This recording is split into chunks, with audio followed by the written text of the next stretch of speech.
Welcome to Magic Academy podcast. Today we have Thomas, and Thomas has been leading the exploration in Deloitte for almost a decade, exploring how emerging technologies can potentially leverage to power up leadership development. And it's, the emerging technology could include virtual reality, and we even go beyond that, Web3, blockchain, biometrics, and all interesting technologies. And when he's exploring leadership, it's not just leadership, it's transformative leadership. So what's that, you may wonder? So let's start our podcast. And Thomas, welcome to our podcast.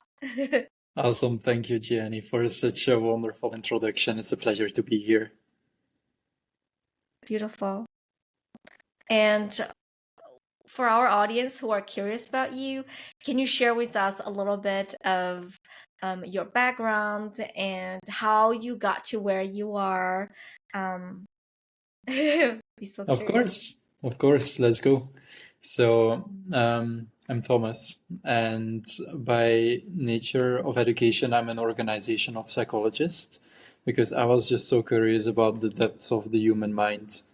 I originally wanted to even pursue clinical psychology, and then I just realized that maybe I could have a bigger impact on people's health and joy in life, working with them on a bigger scale within platforms that a lot of people are already present at, which is work.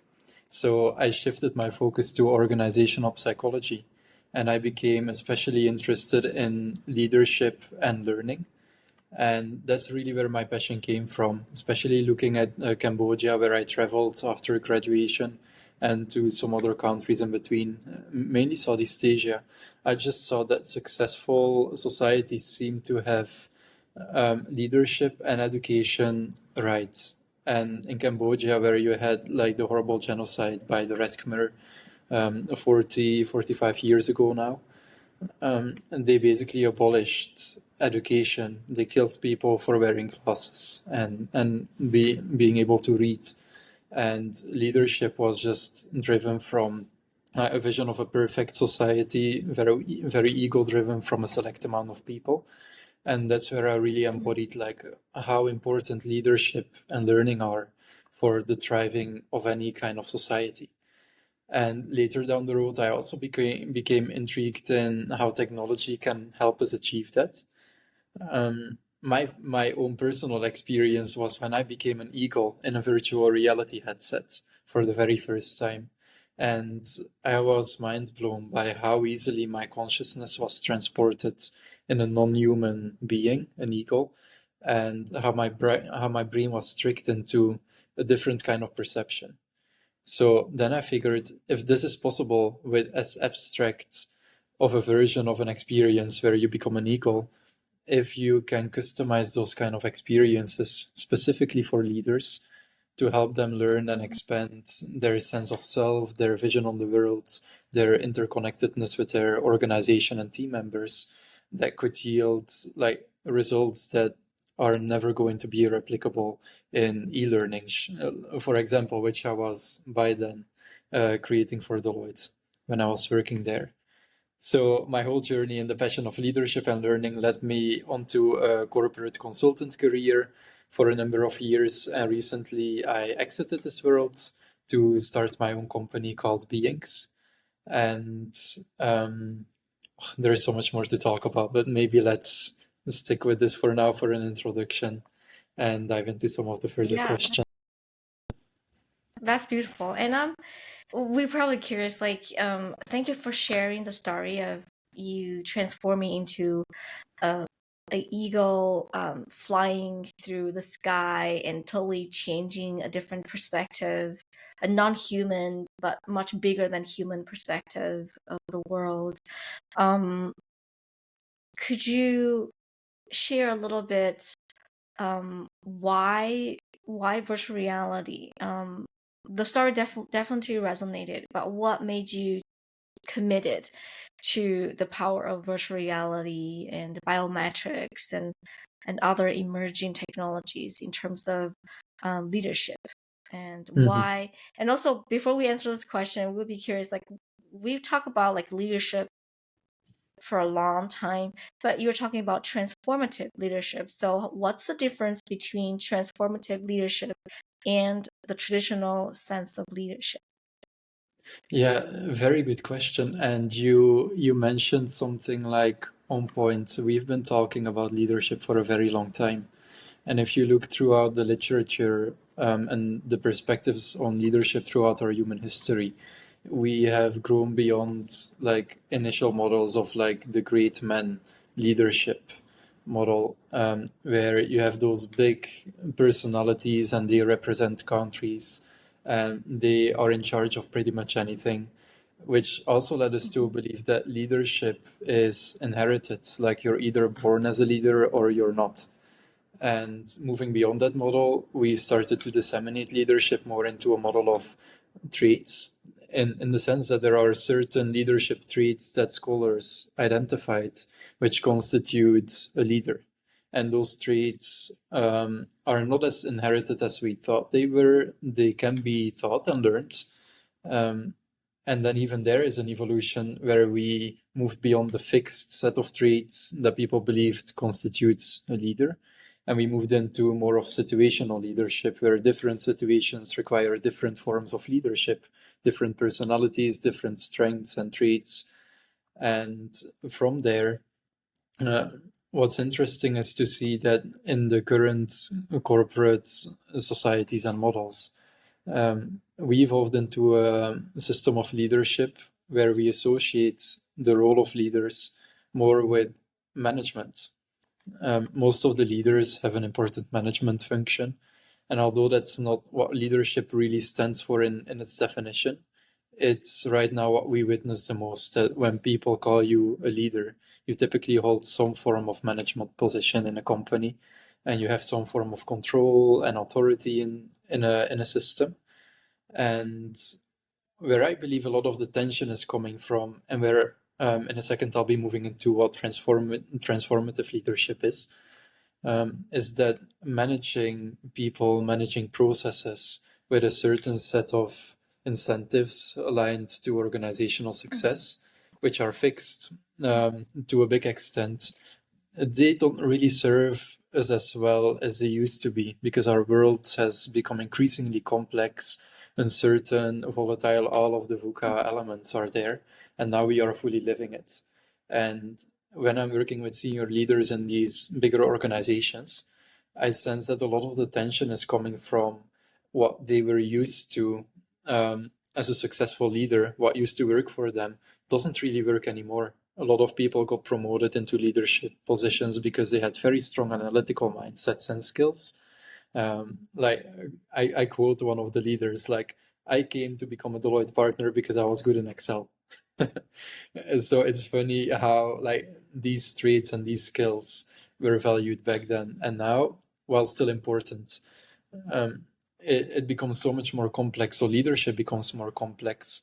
And when I'm talking about transformative leadership, I'm hinting at the capacity of people to embrace uncertainty, to navigate through disruption, and to find like the humanity in there. Because eventually you're leading a team of humans, you're not leading a team of processes and incentives or numbers. Eventually is people coming up with it, and most people get it, but they're not quite sure in how to navigate this whole shift.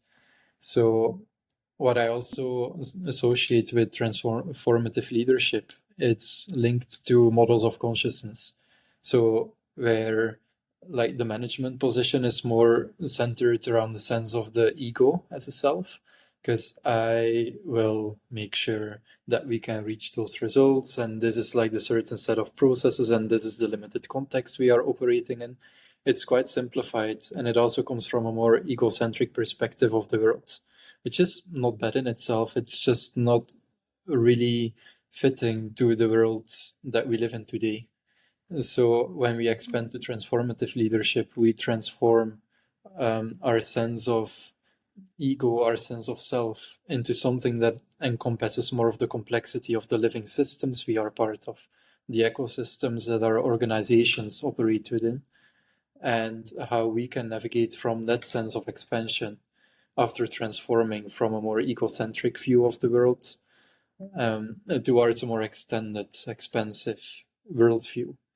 And that is what I'm hinting at with transformative leadership, that there is this kind of transformation that happens to augment our perspectives, to embrace complexity.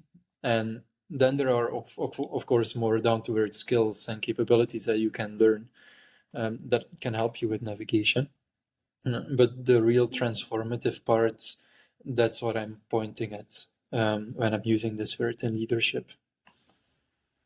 That's beautiful. And why virtual reality first? Like Yeah. we could have prioritized other technologies, but why virtual reality as a first step? Yes. Yeah. So in essence, I don't believe we need virtual reality. I don't believe we need technologies. I don't believe we need SAP to an extent. Um, but the reality is that we do have all these opportunities. We do have all these technologies. They're not going to go anywhere. But in essence, all we want to come back to is like an expanded view and an embodiment of human connection. And since we have technologies available and we don't have societies catered around coming around the campfire with our micro societies, we need tools who can help us scale human connection and who can help us scale those learning experiences that we used to have when we were living in the jungles and deserts and more inside of nature. Now we are to a certain extent much more disconnected than we used to be. But I believe that technology is not either a bad or a good thing. It just amplifies our intentions.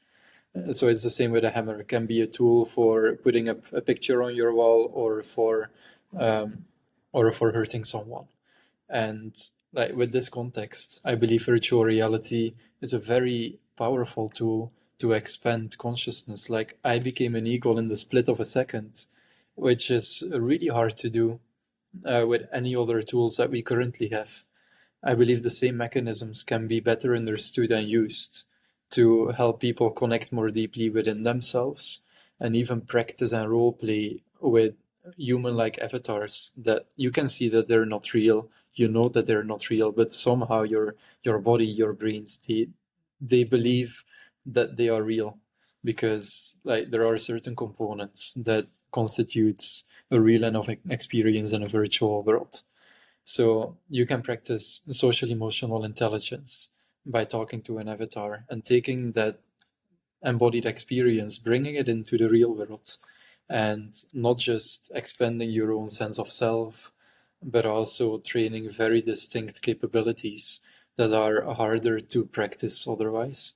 So, yeah, to summarize, I think those are the two areas where I see most potential for leadership transformation powered by the technologies such as VR. That's beautiful. And you've touched upon a lot of topics that let's kind of unfold like one by one. And you talk about the idea of safety. And what do you think the role safety play in terms of like transformative leadership development? Hmm. Um, mm, Yeah, safety brings us very close to the essence, what all of this is about, I believe. That in our current systems of work, having lived it myself for several years, safety is a very hard thing to come by. And you can get lucky when you're landing in a team where there's a very aware leader who intentionally crafts an environment where everyone is invited and free to speak up their minds, regardless of hierarchy, um, and where people feel safe and valued, and where there's a constructive work environment. But those environments, in my experience at least, they're quite the exception. They exist, but most of them, people always have like a certain safety buffer where they don't feel as safe of being their authentic selves and feeling they have to fulfill bigger shoes than they feel comfortable of filling. Imposter syndrome is rampant, mm, especially within high achievers. And all of those manifestations are just hints that there's a lot of work to be done on psychological safety. Um, so it relates back to both technology and transformative leadership because if you want to be successful as a leader and get the best out of your people and create a context in which people want to bring out the best of themselves. And then that requires a lot of capabilities and awareness to instill that kind of environment. Technology can also help you create that in an isolated setting, like we were talking about with social emotional intelligence. If you don't feel comfortable, let's say, messing up a conversation that includes some vulnerability with an employee of yours because you haven't gone there many times before, you can practice in virtual reality, mess up as many times as you would like, and offend the avatar. No one but the virtual avatar will care.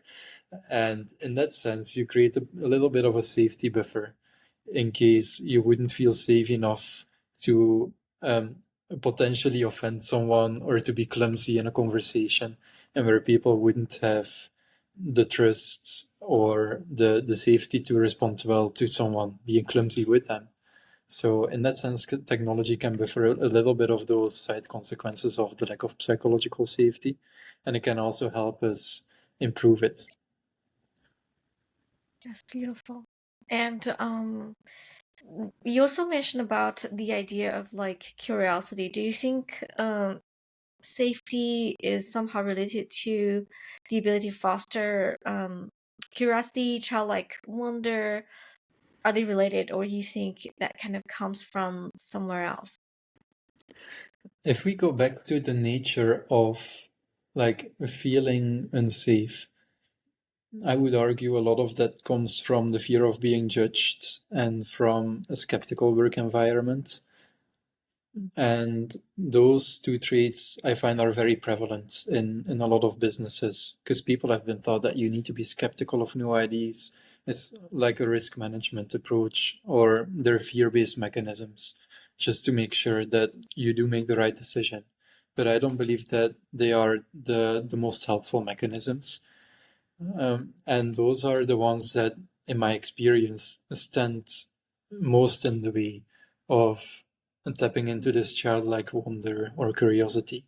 Because the moment you feel like you might potentially be judged, it's really hard to just be in wonder like a child. Because a child with supportive parents and a supportive environment, wonder is our natural state. We wonder about the clouds in the sky. We wonder about why is the sky blue and not green? And when you feel like you might be judged for asking even a simple question like this or something that should be obvious to you, the wonder kind of disappears. So I think it's not a matter of instilling more wonder because we all have it. It's our natural tendency, our natural state to be in. It's more of focusing in what are those things in our environment that keep us from tapping into that natural state. What are those fears and insecurities that we have embedded into our systems? And I really believe by addressing those and fostering a culture where there is more safety and acceptance, and such environments would just stimulate wonder because that would just naturally pop up. Yeah, I would even say it's more about unlocking or uplifting human potential because potential is already present. It just needs to find, like, to open up a funnel of just being allowed more. And if you look at like very young children, I have the privilege and the pleasure of having a 2-year-old at home. You can see his first Hi. creation of lion. Yeah. He learns so quickly, and any parent will relate, or anyone having a child in their lives can relate, that they're full of wonder, full of curiosity. They learn, they fail, they learn. And failure is learning in itself. Like there's no such thing as a shameful failure. And so I believe it's again just coming back to an environment where this natural tendency of humans is not being blocked or restricted. So how do we open up the capacity to learn again in our current work systems? Because that's the context we're talking about. Um, I would say it's less about managing and adding another learning management system with extended admin privileges and data insights, although those are helpful to a certain extent. At the very core of the philosophy of learning practices within an organization, it's about trusting your employees that given the right story the vision, the story that resonates with them enough so that they voluntarily choose to be a part of your company and help to work towards that vision, they will naturally understand what is it that is next for me to learn so that I can be even more effective and helpful to contribute to this vision from my own potential, from my own talents. And of course, you need like a supportive infrastructure. You Organizations can put a lot of resources into learning platforms where you have customization, where you have data insights to make sure that you get linked up with the most relevant content, as long as it doesn't become like a management approach where you're like, okay, this is the role we assigned to you. And because of that, we figured out that this is the learning path that is the most suitable to you. So now that's what you'll have to do on top of all the time that we already expect you to be working on a client-focused project to bring in revenue. Honestly, that's how most of the learning works, right?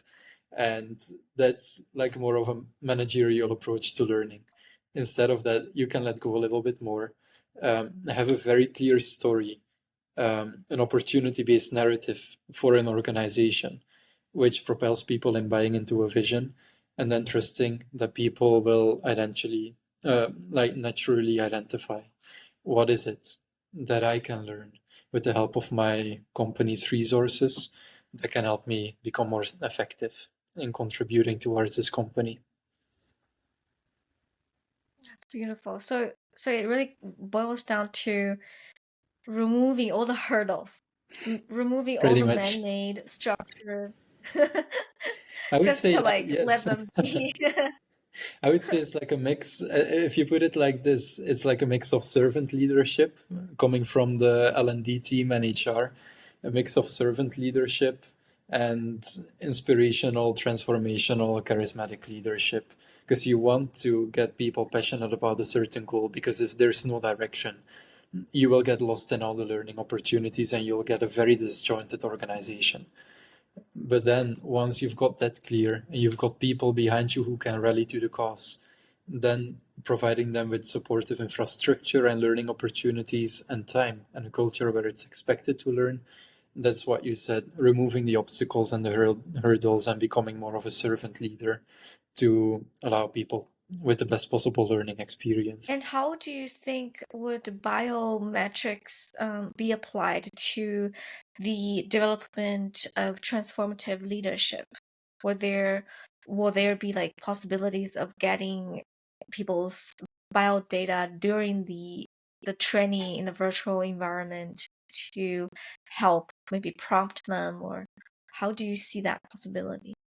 Yeah, so during my time at Deloitte, we were investing in a new program for senior leaders to expand into a more transformative form of leadership. And one of the elements we included was a biofeedback program. So we worked together with our Neuroscience Institute in Germany. We included the help of a beautiful lady, Catherine Ruckert, who developed this biofeedback program, which is called Bravo. And we were about to integrate this in our leadership programs just because stress is the biggest limitation any leader is facing right now. Like a lot of leaders realize what needs to be done. They realize what unhealthy behaviors are happening in the workplace, but then it's just like this constant rat race dynamic, the constant stress levels that lets you realize certain things, but it doesn't let you embody it further down the neck because we're just stuck in our rational thinking. And until we take conscious time and use powerful techniques like the Bravo biofeedback program of Catherine could do to let people reconnect with their whole bodies, reset their stress responses, reframe stressors into opportunities, then we will never reach the foundational impacts and transformations that we aspire to have. So just working through stress, reconnecting with our bodies, taking time to breathe, to reflect and zoom out, and to reimagine that things can be done differently. Stress is like the number one issue that we should be tackling.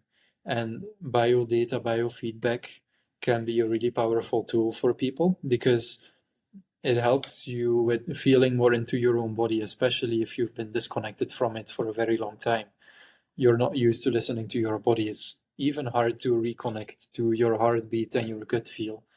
And in the initial stages, biofeedback tools can really help you, with the additional benefit that a lot of leaders are still data driven and analytical in mind. Just the numbers, which show you what state of what condition your body is in, is typically a really good wake up call for people, especially when you're on the worst side of the health spectrum, where a lot of people I've seen realize that, oh, I'm actually in burnout and I didn't realize it, but my brain waves and my heart rate are actually showing that I'm on like the clinical side of burnout or depression. And people never stopped enough to realize further it. And then they crash at some later point. But biofeedback is also a highly analytical tool, which resonates well with leaders. I really love that. I think it would be great that we have this biometric devices or whatever sensors that can always help us in check. Just like when we're in the room, we want to check the temperature, the humidity, and then we know when to turn on a humidifier. So in terms of our body as leaders and people who are being led, having that parameter to tell them, okay, this is, drink some water or take a walk out or something like that. Or you've been going through some stressing time, just take things a little bit slow, step into your power more.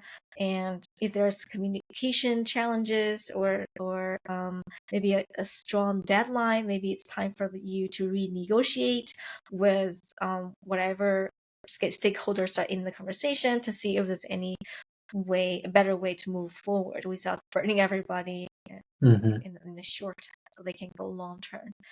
Beautiful. And when there are the ultimate stakeholder, there could be an ultimate deadline or ultimate non-negotiable outcome people need to reach.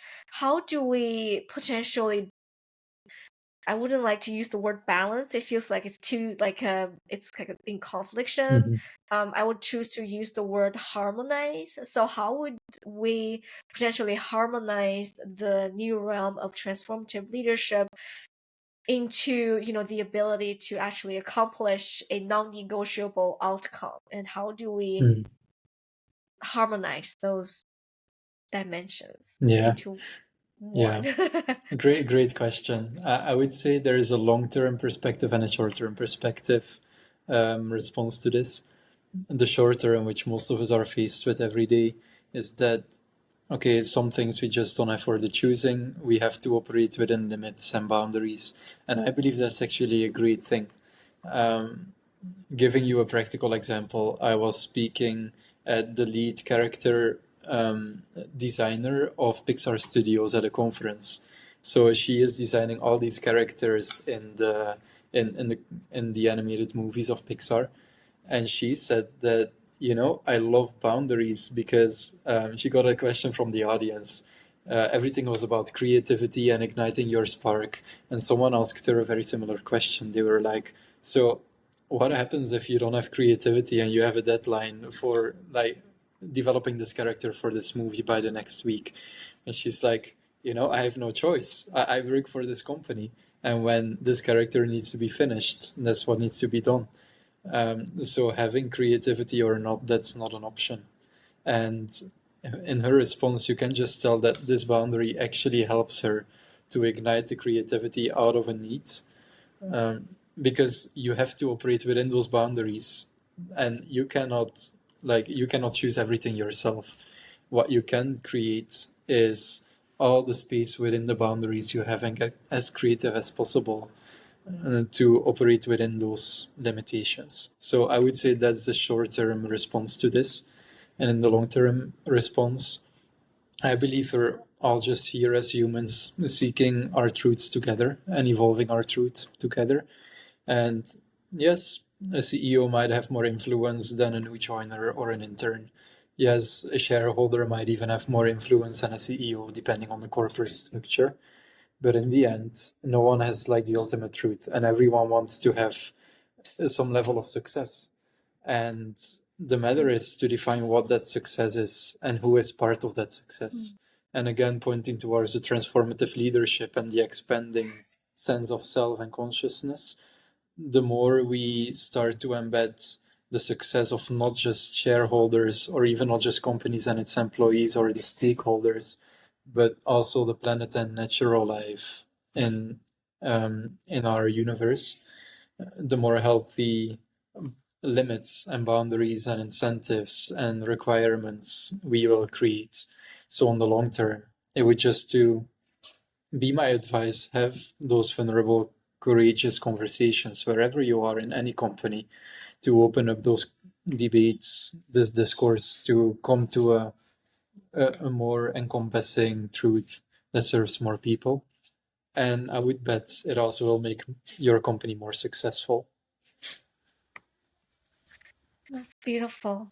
Thank you, Thomas. And let me kind of do a recap for our audience. So far we've talked about the story of Thomas and how Thomas decided to focus on virtual reality as the current technology form to empower the new concept of transformative leadership, the type of leadership that's not only serve as a servant, but also serve from the higher purpose, the aspirational leader, and people who are able to inspire people. And we talked about the concept of safety, psychological safety, how psychological safety can potentially curate.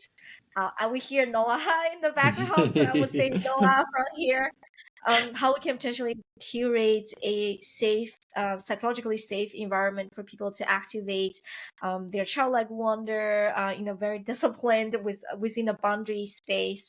And we also talk about some new technologies and how new technology like biometrics can be a good parameter, an indicator to help us spot burnout and anxiety and stress early on, and how that can play into a bigger picture of more of a much healthier work environment with leaders, with talent, and I hope I got a good summary. Am I missing Drop anything? We talked about so many. All you needed to do is drop the mic. That was the best summary I could possibly imagine. That's beautiful. So now let's talk about magic. And when you were 11 years old, what did you enjoy doing that time disappeared, or playing or Oh, creating? yeah, two things. I loved singing, playing music. I think I was singing more than I was speaking back then, and it just came very natural to me. And I also was reading so much. I remember a moment when I was sitting on the playground in primary school, and the bell rang for like announcing the end of playtime. Everyone went back to their class, and someone had to actually come and get me because I was so lost in my book. I didn't notice the playground was empty. And I think it was Harry Potter that I was reading back then. It just came out. Harry Potter had the same age as I had back then, 11 years old, the first book. And I was just so immersed in this world of magic that, yeah, reading transported me to different realms. So singing, music, reading, that was pretty much my life when I was 11 years old. That's beautiful. And I think sound and music has this empowered way of making us feel safe and feel heard, feel seen, and feel like inspired. And Mm. um, we actually have some guest who is gonna talk about the power of music. So it will be an interesting conversation to build Awesome. upon our current conversation. That's wonderful. Were there any particular challenges that has made who you are today? Absolutely.